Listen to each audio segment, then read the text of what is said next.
all adults, we can all drink sensibly. Hey sailors, welcome back to Cruising as Crew. My name is Lucy and today we're going to be talking about the drinking policy on board a cruise ship for crew members. But before we get into it, I just want to remind you to click like and subscribe for some more cruise ship content. But as for now, let's get into it. Okay guys, so on every single cruise ship there is a drinking policy / drinking limit for crew members, and I was gonna say I think it varies from cruise line to cruise line, but I actually don't think it does. I think on every single cruise line it's 0.5%, which is the equivalent of 1 beer.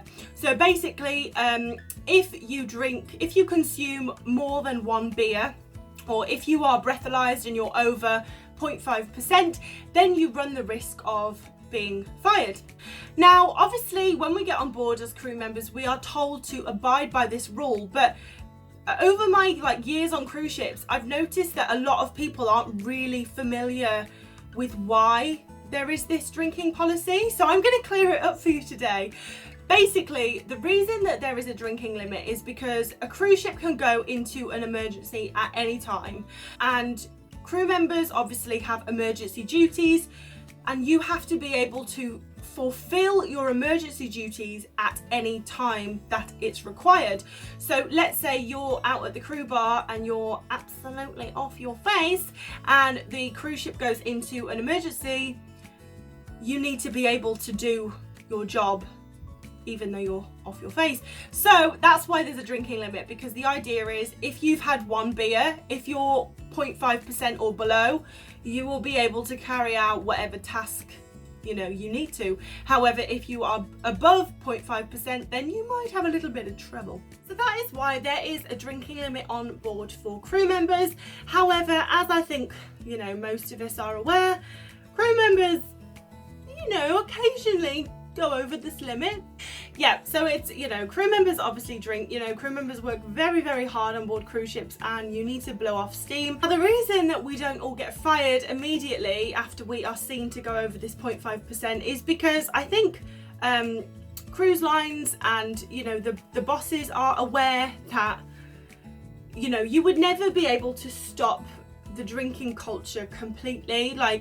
There's always going to be people who want to have a drink. So if they stopped, serving alcohol to the crew members, or, stopped allowing it, I do think that crew members would just kind of sneak it on board anyway.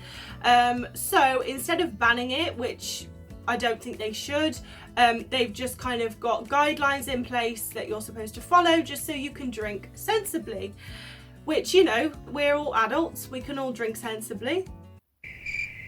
I'm joking, we can. The thing is with drinking on board is you're allowed to drink, okay? So every ship that I've been on, people do drink, and they do drink more than the 0.5% that they are supposed to. But you only really get in trouble for it if you cause trouble. So if you're in the bar and you have an argument, or maybe you go into passenger areas when you're drunk, or I don't know, maybe you go back and have a cabin party and you get noise complaints, or actually maybe the night is completely fine but then the next day you sleep through your alarm and you don't go to work on time. That is when you are going to need to be scared of being breathalyzed, and if you are breathalyzed and found to be over the 0.5%, then you will be dismissed. And once you're dismissed for too much alcohol consumption, it's very hard to get a job on a cruise ship again. So it is something to be aware of. Now, the thing with alcohol on cruise ships, although in the passenger areas alcohol can be quite pricey, in the crew bar it's relatively cheap. Now, this is probably because they don't serve kind of named brands, so the vodka isn't going to be Smirnoff, I don't know what it's going to be, but they're going to be kind of lower priced brands, which is probably why the price is lower. So unfortunately, once again, it is quite tempting to get carried away and keep drinking because it is quite cheap. So don't get me wrong, everyone is allowed to have their wild nights and blow off steam, but just be sensible about it. Don't drink so much that you can't stand. Do that when you are at home on your vacation. So it's okay to blow off steam and have a couple of drinks, but just don't make getting absolutely plastered a habit.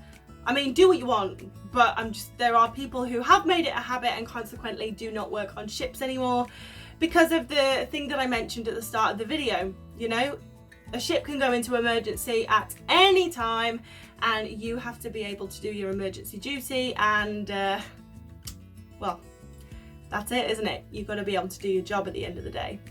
Okay guys, so that is the end of this video. I really hope you have enjoyed it and it has helped you understand, you know, why there is a drinking policy on board for crew members and why it is so important to follow it as well. But if you have enjoyed it, please give it a thumbs up.